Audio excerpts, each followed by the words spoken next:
Phil Rainey here.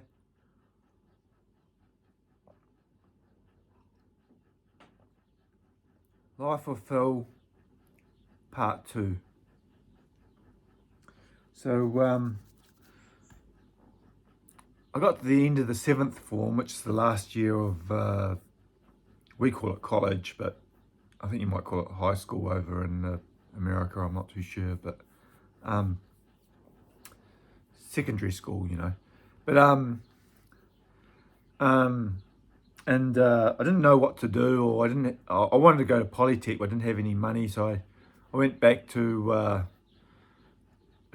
basically started doing the 7th form again on other subjects, and I did that for one term, and the teachers said things like, you shouldn't leave school unless you've got a job lined up, and I didn't have a job lined up, but after a while, jobs were, there was a bit of unemployment at the time, and then there's jobs, and I was a bit of a doofus, well, I am still, but anyway, and then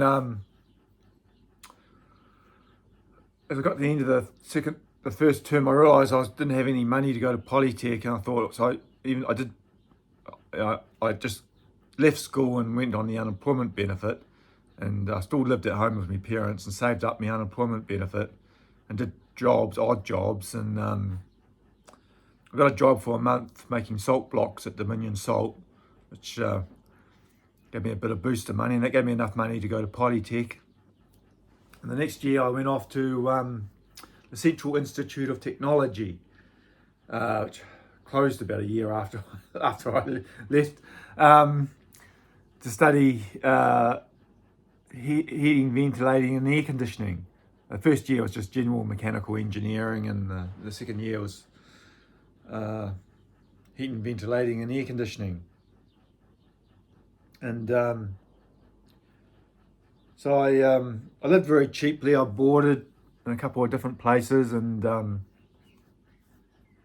biked to Polytech each day, and I did quite well in stage 3. I got straight A's in stage 3, which was quite good. My brain was working very well at that stage. I found it quite easy, but I come back the next year and started studying heat and ventilating and air conditioning, which is topics like heat transfer. We done other stuff like magnetic fields calculations and electrical calculations for electric motors, and power factor correction, and refrigeration itself, and heating and ventilating, like things like noise calculations for ducting, and God, I can't even remember what we did now. But thermodynamics, there's basic laws of some really basic thermodynamics, and a few experiments and stuff like that. Anyway, I went on and I started. So at this stage, I'd watched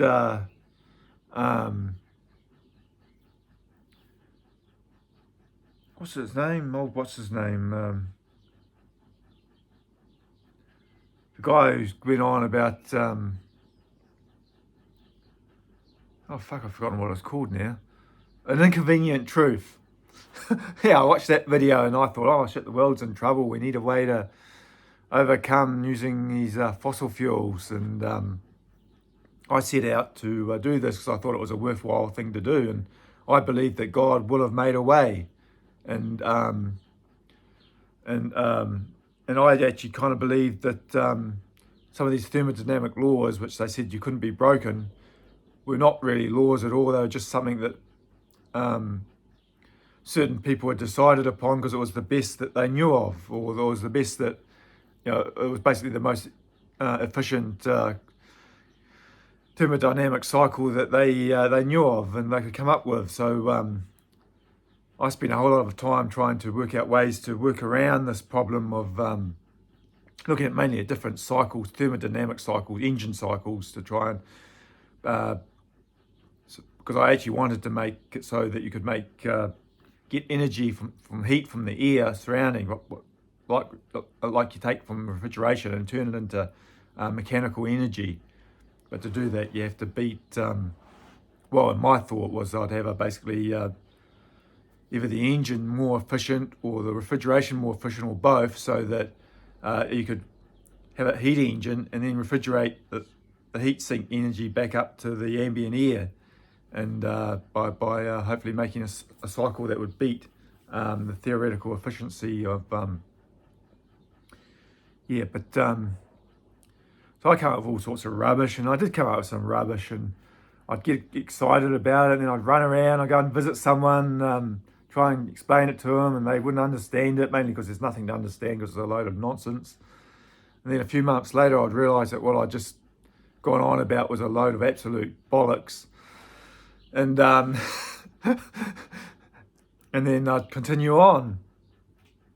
So this went on. I finished me study for an NZCE, and passed me exams, and I went back to Seddon. And then I thought I wanted. I was quite ambitious, considering I was a bit of a wally. I was kind of like thought that if I thought I was quite reasonable with the calculations. I did all right in the NZCE study, so I thought I'd become a really good designer, refrigeration and air conditioning designer. And to do that, I thought I'd become a tradesman first, or refrigeration tradesman, and learn so I could really know about the full picture and what makes a good a setup. And so I set about trying to get a refrigeration apprenticeship, and I couldn't get one actually in Blenheim because but I got one in Christchurch, which is I don't know, a couple hundred k's south of Seddon or something. And so I went down there and boarded with some people, and I started an apprenticeship in a place called Pearson's Refrigeration. I continued on trying to invent different cycles and stuff, and I tried to do refrigeration apprenticeship, and I was pretty useless at it. I had no physical skills at all, and couldn't remember what I was doing, and I wasn't very good, but I kept trying.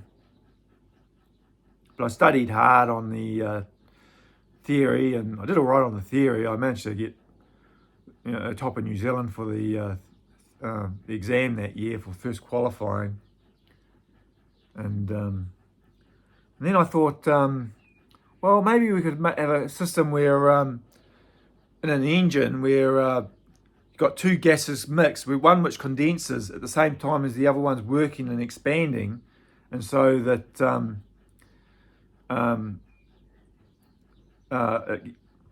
it's doing work and getting colder, making one gas condense and take the heat from the other gas.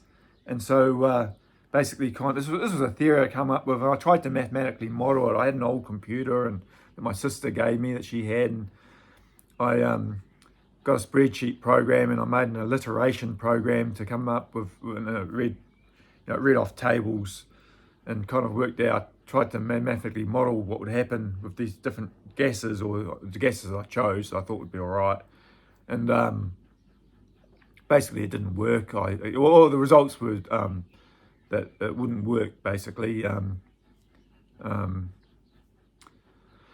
So I didn't actually try any other gases or anything, so I just sort of like gave up again. I keep giving up. I did this many times where for many years I'd try to look at different cycles and try and work out a way of doing it, and then I'd fail, basically, or maybe even make a bit of a fool of myself, and then I'd give up, and then a few years, sometime later, I'd try again, because I knew that we had to do it.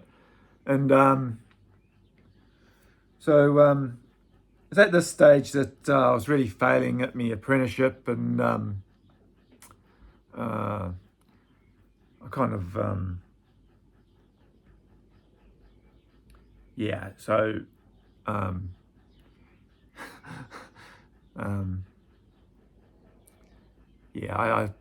don't really know what I should tell you here, really, but I think I'll just stick to the professional side of things, maybe. But Um, I had oh, yeah. But, yeah, never mind. I have to edit this bit out before before I post it, I suppose. I was thinking about telling you about a girl, the receptionist at Pearson's, that used to tease me a bit, set me a bit mad because I was so horny. But in the end, I abandoned my job at my apprenticeship at Pearson's because I was just failing, and I got upset, and I left. So I went back to Seddon, and I got a job at at Martilla's Refrigeration in Blenheim. I think that Pearson's had actually rang him up and told him, they pretty much arranged, they sort of like spoken between themselves, I think, to so I could continue my apprenticeship, which was, I suppose, it's kind of pretty kind of them. But I didn't do very good at Martilla's either, although it was an interesting job. And thank you, Martilla, for giving me that job. And thank you, Pearson's, for giving me my job too, and for putting up with me while I was there. And so Martilla gave me a job, and he struggled away with me trying to teach me. And I got a bit upset again because I was just kind of failing, because I was just physically incapable. And so then I went off to Stark and Greenwood and Nelson. And I stayed there for about the next 20 years. Every now and then trying to invent a cycle which would beat the laws of thermodynamics. I was pretty useless. I stuffed everything up, basically. I was slow and uncoordinated, and I floundered around. I don't know how they put up with me.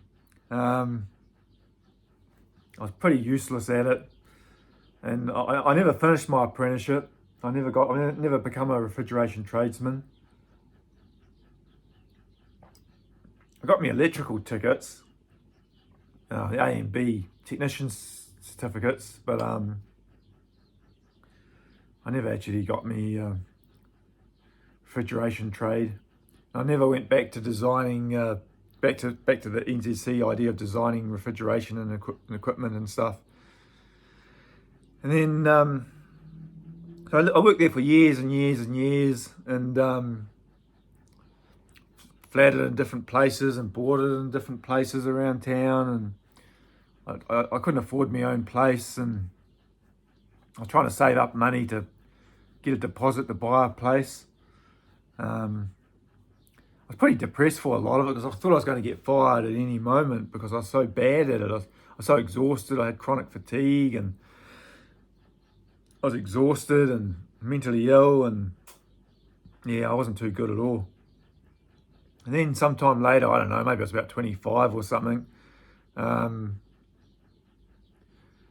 had what do you call it, psychotic episode. Sorry, psychotic's quite the word. A psychosis episode,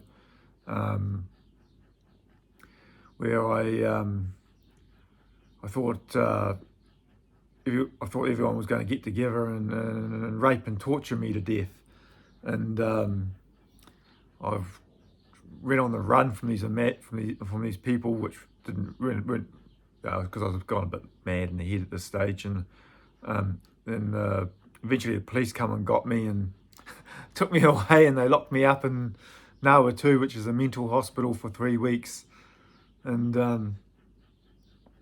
started giving me some drugs, and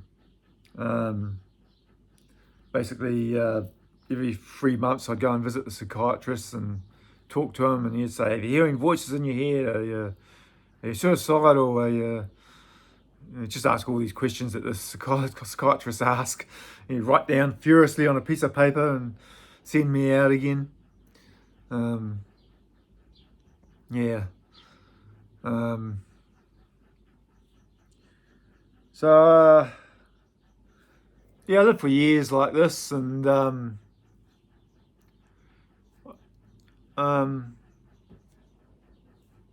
of this it wasn't a very good life, to be honest. It was a good life, it was interesting. I saw some interesting stuff and some interesting engineering, and you know, it was all good stuff. But yeah, anyway, so life went on from that. You know, that's all for part 2 for the life of Phil Rainey. I might have to reshoot this video. It's not very good, but anyway, see you later. Give you the paw. Have a good day. Enjoy yourself. Yeah, have a good one. Bye-bye.